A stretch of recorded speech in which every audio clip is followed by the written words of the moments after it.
அஸ்ஸலாமு அலைக்கும் வரஹ்மத்துல்லாஹி தஆலா வபரகாத்துஹு. அல்லாஹுடைய அன்பும் சாந்தியும் அமைதியும் உங்கள் மீது உண்டாகட்டுமாக என்று கூறியவனாக உரையை ஆரம்பம் செய்கின்றேன். அல்ஹம்துலில்லாஹ் வஸ்ஸலாத்து வஸ்ஸலாமு அலா ரசூலில்லாஹ் ஸல்லல்லாஹு அலைஹி வஸல்லம். அம்மா பாத். நாம் இன்றைய தினத்திலே ஒரு முக்கியமான தலைப்பின் கீழ், அதுவும் அந்த தினத்தில் நாம் செய்ய வேண்டிய ஒரு அமலை பற்றியும் அந்த அமலின் மூலம் நமக்கு கிடைக்கக்கூடிய பலன்களை பற்றியும் நம்முடைய முன்னோர்கள் சாலிஹீன்கள், குறிப்பாக நபி அவர்கள் செய்த அந்த அமலை பற்றி நாம் தெரிந்து கொள்ளப் போகின்றோம். தெரிந்து கொள்வோமா? ஆம், ஆஷுரா என்று நீங்கள் எல்லாம் அறிந்து வைத்திருக்கூடிய முஹர்ரம் மாதத்துடைய 10வது தினத்தை, அதை பற்றி நாம் பேசப் போகின்றோம். அரபியில ஆஷிரா, ஆஷிர், அஷர் அப்படின்னு சொன்னால் 10 என்பது குறிக்கூடிய வார்த்தை. அது அஷரத்துன் ஆஷிரா அப்படின்னு சொல்லுவாங்க. முஹர்ரம் மாதமே அல்லாஹ்வுடைய சங்கைப்படுத்தப்பட்ட இறைவனால் கண்ணியமான மாதம் என்று அடையாளப்படுத்தப்பட்ட 4 மாதங்களுடைய தொடரில் வரக்கூடிய ஒரு மாதம்தான் இந்த முஹர்ரம். எனவே அப்படிப்பட்ட அந்த முஹர்ரம் மாதத்தை நபிகள் நாயகம் ஸல்லல்லாஹு அவர்கள் சொல்லக்கூடிய செய்தி என்ன தெரியுங்களா? சஹாபாக்கள் கேட்பார்கள், யா ரசூலல்லாஹ்,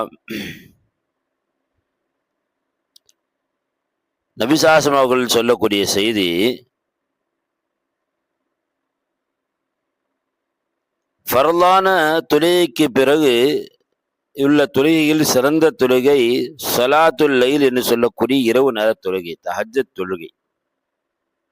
நபி ஸல்லல்லாஹு சொல்லக்கூடிய செய்தி.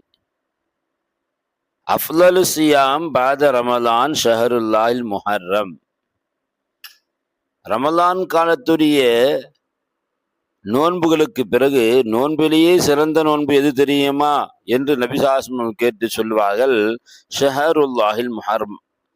முஹர்ரம் என்கிற அல்லாஹுடைய மாதம் என்பதை நபி ஸல்லல்லாஹு சொல்லுவார்கள். ஆக முஹர்ரம் என்பது அல்லாஹுடைய மாதம் என்பதை முதலில் நாம் நினைவுபடுத்திக் கொள்வோம். இந்த ஆஷுரா தினத்திலே தான்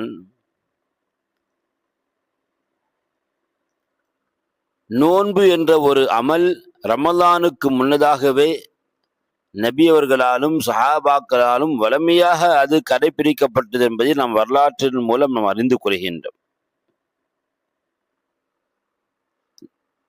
ரமலானுக்கு முன்னதாகவே இந்த நோன்பு ஒரு கடமையாகவே பார்க்கப்பட்டது. அந்த நோன்பை நபி அவர்கள் சஹாபாக்கள் நோற்றிருக்கிறார்கள் என்பதை நாம் அறிய முடிகிறது.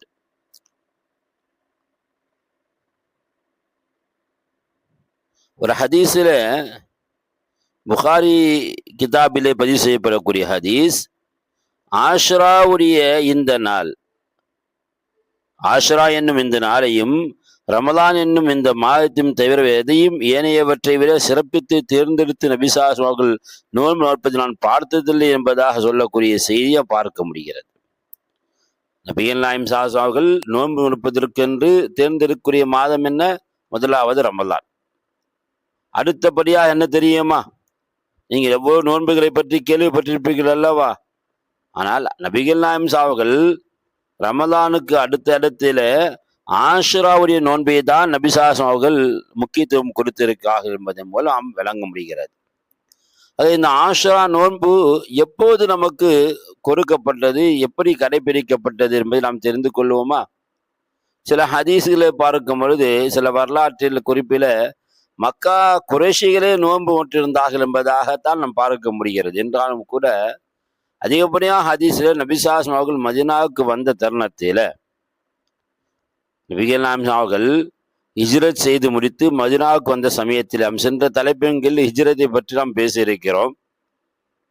ஹிஜ்ரி ஆண்டை பற்றி பேச இருக்கிறோம். அதில் இந்த முஹர்ரம் மாதம் இஸ்லாம் மாதத்துடைய இஸ்லாமிய ஹிஜ்ரி ஆண்டுடைய முதல் மாதம் என்பதை நாம் சொல்லியிருக்கிறோம் அல்லவா. நாம் முன்னுள்ள தகவல்களை நாம் பார்த்து கொள்ள வேண்டும். இப்போ நபிகள் நாயகம் ஸல்லல்லாஹு அலைஹி வஸல்லம் அவர்கள் மதினாவுக்கு வந்த பிறகு அந்த மதினாவுக்குரிய யூதர்கள், அதிகமாக யூதர்கள் தான் இருந்தார்கள். அவர்களெல்லாம் ஒரு நாள் நோன்பு நோக்கிறார்கள். அந்த நோன்பை நபிகள் நாயகம் அவர்கள் கண்ணார பார்க்கிறார்கள். இவர்கள் நோன்பு நோக்கிறார்கள். எதற்காக நோன்பு நோற்றிருக்கிறீர்கள் என்ற விஷயத்தை நபிசாமி கேட்கிறார்கள். இது என்ன நாள், எதற்காக இந்த நோன்பு கேட்கும்போது அந்த யூதர்கள், நபியோர் காலத்தில் வாழ்ந்த யூதர்கள் சொன்னார்கள், ஹாதா யௌமுன் அதீம். நபிசாசம் அவர்கள் கேட்கும்போது இவர்கள் சொன்னார்கள், இது எங்களுக்கு ஒரு கண்ணியமான சிறப்பான ஒரு நாள். அந்த நாளிலே தான் அல்லாஹ் மூசா நபியை காப்பாற்றினான். ஃபிர்அவுனையும் அவன் கூட்டத்தாரையும் குடும்பத்தாரையும் அல்லாஹ் அழித்தொழித்தான். எனவே மூசா நபி நோன்பு நோற்றார்கள் அல்லாஹ்வுக்கு நன்றி செலுத்திய நிலையில் நாங்களும் நோன்பு நோக்கிறோம் என்று யூதர்கள் சொல்வார்கள். இதை கேட்ட நாயகம் கண்மணி சாஸ்மா அவர்கள் சொல்லுவார்கள், அன ஊலா பி மூசா மின்ஹும். அந்த நோன்பு மூலம் எங்களுடைய மூசாபியை கொண்டு நோன்பு வைப்பதற்கு நாங்கள் மிக உரிமை பெற்றவர்கள் என்று சொல்லிவிட்டு ஃபஸாமஹு அமர பிசியாமிஹி. விளங்குதுங்களா? நபி அவர்கள் நோன்பு நோற்றார்கள். வாமர பிசியாமி, அந்த நோன்பை நோற்பதற்கு நம்மவர்களுக்கும் நபிசாகம் அவர்கள் உத்தரவு பிறப்பித்தார்கள். ஆக இந்த ஆஷுராவுடைய நோன்புடைய துவக்கம் இங்கிருந்து ஆரம்பமாகிறது. நண்பர்களே, ஒரு ஹதீஸ்ல ஆஷுரா நோன்பு மூலம் என்ன கிடைக்கும் என்று பார்க்கும் பொழுது, சியாமு யோம ஆஷூரா அஹஸிபு அலல்லாஹ் அன் யுகஃபிர ஸனத்தல்லதி கபலா. என்ன தெரியுமா? நபிசா என்ன சொல்கிறார்கள் தெரியுமா? ஆஷுரா நோன்பை பற்றி நபியத்தை விசாரிக்கப்பட்டது. அதற்கு அன்னவர்கள் சொன்னார்கள், கடந்த ஒரு வருட பாவங்களுக்கு அது பரிகாரமாகிவிடும். கடந்த ஒரு வருட பாவங்கள் செய்திருப்போம் அல்லவா, சிறு சிறு பாவங்கள். அந்த சிறு சிறு பாவங்களுக்கெல்லாம் நாம் தௌபா செய்து விட்டோமா, தௌபா செய்திருப்போமா என்று நாம் சிந்தித்து பார்க்க வேண்டும். நம்முடைய தௌபாக்களை இறைவன் ஏற்றிருப்பானா நாம் யோசனை செய்து பார்க்க வேண்டும். நீங்கள் நூற்குரிய அந்த ஆஷுராவுடைய நோன்பின் மூலம் அல்லாஹ் ரப்பல் இஸ்ஸத் அந்த சிறு பாவங்களை, அதுவும் ஒரு மாதம் 2 மாதம் காலம் அல்ல, ஒரு வருடத்துடைய பாவங்களை அல்லாஹ் பிழை பொறுக்கிறான் என்பதாக நபி அவர்களே சொல்லக்கூடிய செய்தியை பார்க்கிறோம். ஒரு சமயம் அலி ரலியல்லாஹு அவர்களிடம் ஒரு மனிதர் வந்தார். அவர் கேட்டார், நோன்பு வைப்பதற்கு மிகவும் உகந்த மாதம் என்று கேட்கிறார். அலிதாம் சொன்னார்கள், நான் இது விஷயமா நபிசாசனமிடம் ஒரு மனிதர் கேட்டு அதற்கு பதிலளித்த ஒரு விஷயத்தை நான் சொல்கிறேன் சொன்னார்கள். நான் கேட்கல, ஒரு மனிதர் வந்து கேட்டார் நபிசாசனத்தில் நோன்பை பற்றி கேட்கும்போது, நோன்பு நோற்பதற்கு தகுதியான மாதம் எது என்று கேட்கிறார். அதற்கு நபியவர்கள் சொன்னார்கள், முஹர்ரம் மாதத்தில் நோன்பு இருக்கும்படி நபியவர்கள் கட்டளையிட்டார்கள். ஒரு மனிதர் வந்து என்ன செய்யறாங்க, அது அலியதாமடி கேட்கிறாங்க. அலியதாமன் சொல்றாங்க, நான் இதே போல ஒரு சபையில் இருக்கும்போது இன்னொரு மனிதர் வந்து என்ன செய்யறாரு, நபியவர்கள் கேட்கின்றார். நபியவர்கள் சொன்னார்கள், முஹர்ரம் மாதத்தில் நோன்பு இருக்கும்படி நபியவர்கள் கட்டளையிட்டார்கள். முஹர்ரம் மாதம் நோன்பு வைங்க நபி சொன்னாங்க. அந்த மாதத்தில் தான் அல்லாஹ் ஒரு கூட்டத்தினுடைய பிழையை பொறுத்தான். ஒரு கூட்டம், இதுக்கு முன்னா வாழ்ந்த ஒரு கூட்டத்துடைய பாவத்தை அல்லாஹ் மன்னிச்சா, இன்னும் ஒரு கூட்டத்துடைய பிழையை பொறுத்து கொள்ள விருக்கின்றான். யாரு? நம்முடைய பாவங்களை அல்லாஹ் மன்னிக்க இருக்கிறான். எப்பங்க? இந்த ஆஷுராவுடைய தினத்துல நாம் செய்த பாவங்களை அல்லாஹ் மன்னிக்க இருக்கிறான் என்பதை தான் நபிகள் நாயகம் அவர்கள் சொல்லியிருக்கின்றார்கள் என்ற செய்தி அது அலி ரலியல்லாஹு அவர்கள் சொல்லுகின்றார்கள். அப்போ ஆஷுராவுடைய தினத்துல நம்ம என்ன செய்யணும்?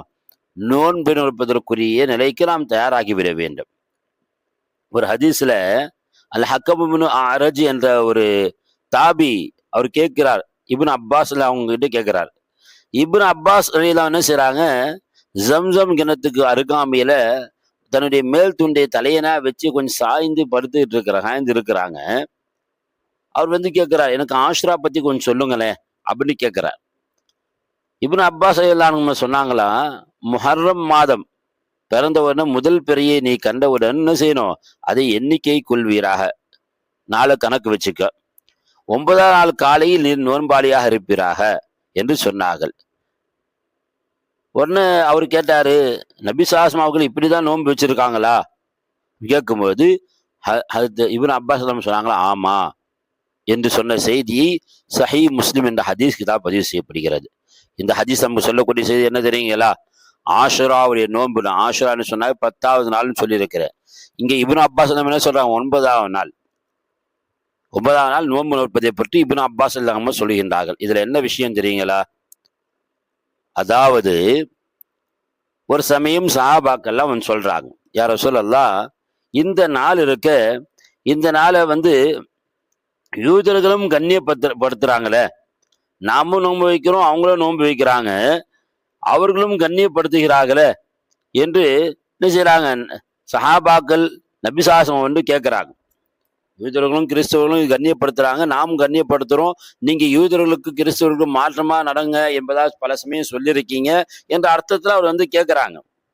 அதுக்கு நபி ஸல்லல்லாஹு அலைஹி என்ன சொன்னாங்க தெரியுங்களா, நபி ஸல்லல்லாஹு அலைஹி சொன்னார்கள், ஃபைதா கானல் ஆமுல் முக்பில், அடுத்து வரக்கூடிய ஆண்டு நான் இருந்தால், இன்ஷா அல்லாஹ் சும்னல் யோமத் தாசிய, அல்லாஹ் நாடினால் அடுத்த ஆண்டு நான் உயிரோடு இருந்தேனா 9ஆம் நாள் நோன்பு இருப்பேன் என்று சொல்லக்கூடிய ஒரு செய்தியை பார்க்க முடியுது. ஆனா அந்த ஹதீஸ் தொடர்ல கால ஃபலம் யத்தில் ஆமல் முக்பில், அடுத்த ஆண்டு வரை அத்தா தோஃபி ரசூலுல்லாஹி ஸல்லல்லாஹு அலைஹி நபி ஸல்லல்லாஹு அவர்கள் அடுத்த ஆண்டு வரைக்கும் இல்லை, வஃபாத் ஆகிட்டாங்க. இந்த ஹதீஸும் முஸ்லிம் ஷரீஃப்ல பதிவு செய்யப்படுது. அப்போ நபி ஸல்லல்லாஹு அவர்கள் ஆஷா தினத்தில் நோன்பு வைத்திருக்கிறார்கள். 9ஆம் நாள்ல நபி ஸல்லல்லாஹு நோன்பு வைக்கல, ஆனா வைக்க வேண்டும், அடுத்த வருஷம் இருந்தா நோன்பு வைப்பேன் என்ற செய்தி சொல்லியிருக்கின்றார்கள். இந்த அடிப்படையில ஆஷுராவுடைய நோன்பு முஹர்ரம் பிறை 9, 10 2 நாட்கள் நோன்பு வைப்பது நமக்கு நபி ஸல்லல்லாஹு காட்டி தந்த ஒரு நடைமுறையாக இருக்கிறது, ஒரு சுன்னத்தான் நடைமுறையாக இருக்கிறது. தவிர்க்க முடியாத ஒரு காரணத்தினால ஒருவருக்கு அந்த 9ஆம் பிறையில நோன்பு வைக்க முடியாவிட்டால் அவர் என்ன செய்யணும், முஹர்ரம் 10, முஹர்ரம் 11 2 தினத்தினை செய்யணும், ஒரு நோன்பு நோக்க வேண்டும் என்பதை நாம் விளங்கி கொள்ள முடியுது. அப்போ ஆஷுராவுடைய நோன்புகள் விஷயத்தில் நாம் அதீத கவனம் எடுத்துக்கொள்ள வேண்டும். இப்ப நபிகள் நாயகம் ஸல்லல்லாஹு அலைஹி அவர்கள் செய்யறாங்க, இந்த விஷயத்தை பார்த்தாங்க, மூசா அலைஹிஸ்ஸலாம் அவர்களுக்கு வெற்றி கொள்ளப்பட்டது, ஒடுக்கப்பட்டது. உடனே செய்யறாங்க, நாங்க மூசா அலைஹிஸ்ஸலாம் கொண்டு அதிக தகுதி படைத்தவர்கள், உரிமை படைத்தவர்கள் என்று சொல்லி செய்யறாங்க, நோன்பு வைத்தார்கள். இந்த நோன்புடைய முக்கியத்துவம் என்ன, நான் முதல்ல சொன்ன ரமலான் நோன்புக்கு முன்னதாக இதுதான் ஒரு கடமையான நோன்பாகவே பார்க்கப்பட்டது, இந்த ஆஷுராவுடைய நோன்பு.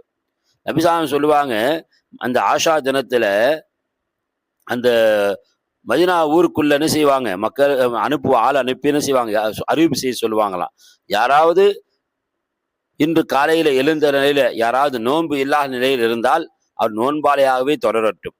நோன்பு வைக்கல, காலைல தூங்கி எஞ்சார் நோன்பு வைக்கல, நோன்பாளி போல இருக்கட்டும். நோன்பு வைத்தவர்கள் அவன் நோன்பு வைத்த நிலையிலே இருக்கட்டும் என்ற செய்தியை சொல்லக்கூடிய ஹதீஸை நாம் பார்க்க முடியுது. அது மட்டும் இல்லாம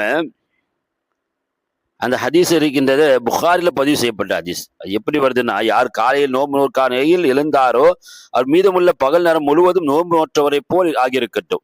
அப்போ இந்த ஹதீஸ் நம்ம என்ன சொல்லி தெரியுங்களா, நான் நினைச்சா நோன்பு வைப்பேன், இல்லை நினைச்சா விற்றுவேன் என்பதற்குரிய அர்த்தம் இந்த ஹதீஸ் சொல்லலை. நீ நோன்பு வைத்தாலும் நோன்பு வைக்காவிட்டாலும், நோன்பு வச்சா சிறப்பு, நோன்பாளியே தொடருவேன். நோன்பு வைக்கவில்லை என்று சொன்னால் அப்போ என்ன செய்யணும், நீங்க நோன்பாளியாகவே தொடரணும்னு சொல்லும் பொழுது அது நம்ம நோன்பு வைக்கணுமா இல்லையா? அப்ப நோன்புடைய முக்கியத்துவத்தை நபி ஸல்லல்லாஹு இந்த ஹதீஸ் நமக்கு விளங்கி உணர்த்துறாங்களா இல்லையா? அதனால தான் சஹாபா பெண்மணிகள் என்ன செய்வாங்கன்னு தெரியுங்களா, தன்னுடைய வீட்டு பிள்ளைகளுக்கும் நோன்பு பழக்கப்படுத்துவாங்க. நம்ம இன்னைக்கு ரமலான் காலத்தான் பிள்ளைகளுக்கு நோன்பு பழக்கப்படுத்துவதை போன்று இவங்க என்ன செய்வாங்க, ஆஷா நோன்பும் பழக்கப்படுத்தினாங்க.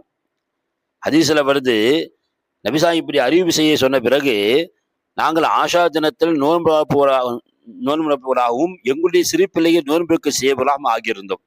நாங்கள் ரோமத்தில் விளையாட்டு பொருட்களை செய்து வைத்துக்கொண்டு பசியால் அழுகும் குழந்தைகளுக்கு, நோம்புனால பசி இருக்குமா இல்லையா?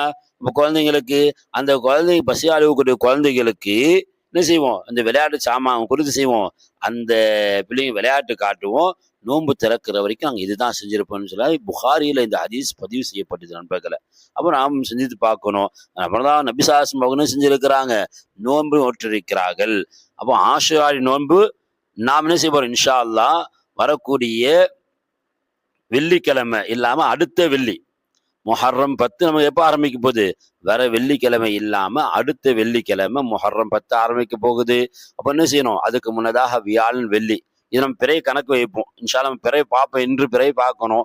பிறை பார்த்த பிறகு என்ன செய்யணும்? நம்ம கணக்கு வைத்து நாம் நோன்பு நோற்போம். நண்பர்களே, சகோதரர்களே, ஆஷுராவுடைய நோன்பு மிகவும் நன்மை தரக்கூடிய, பாதுகாப்பு தரக்கூடிய நோன்பாக இருக்கிறது. அது மட்டும் இல்லாமல் இந்த ஆஷுராவோட ஒரு அமலும் இருக்கு. என்ன அமல் தெரியுங்களா? அதையும் சொல்றேன், கேட்டுக்கொள்ளுங்க. ஆஷா நபிசாம் சொல்வார்கள், பைஹக்கி என்ற கிதாப் பதிவு செய்யப்படக்கூடிய ஹதீஸு, மன் வஸ்ஸல்லா அலா ஐயாலி, யார் இந்த ஆஷா தினத்துல தன்னோட குடும்பத்தாமி தாராளமா செலவு செய்கிறாரோ, இஸ்ராப் இல்லை, வீண் விரயம் இல்லை, வீண் விரயம் இல்லாமல் தாராளமா செலவு செய்கிறாரோ, அல்லாஹ் ஒரு வருடத்துடைய பொருளாதாரத்துடைய பரக்கத்தை அல்லாஹ் செய்வான். அந்த செலவு செய்வதை கொண்டு அல்லாஹ் கொடுத்துருவான்னு சொல்லி. எனவே என்ன செய்யணும்? நம்ம குடும்பத்தார் விஷயத்தை கவனித்து கொள்ளணும். நம்ம என்ன செய்யணும்? இந்த ஆஷா மறுக்க வேண்டும், நம் பிள்ளைகளுக்கும் கற்றுக் கொடுக்க வேண்டும். நண்பர்களே, சகோதரர்களே, ஆஷராவை நாம் சங்கைப்படுத்துவோம், நோன்புகளால் அழகுபடுத்துவோம். நாம் நோன்பாளிகளாக இருந்து அல்லாஹுடைய அன்பை பெற்றவர்களாக, அவன் மன்னிப்பை பெற்றவர்களாக வாழ்வோமாக என்று கூறியவனாக உரையை முடிக்கின்றேன். அஸ்ஸலாமு அலைக்கும் வரஹ்மத்துல்லாஹி வபரகாத்துஹு.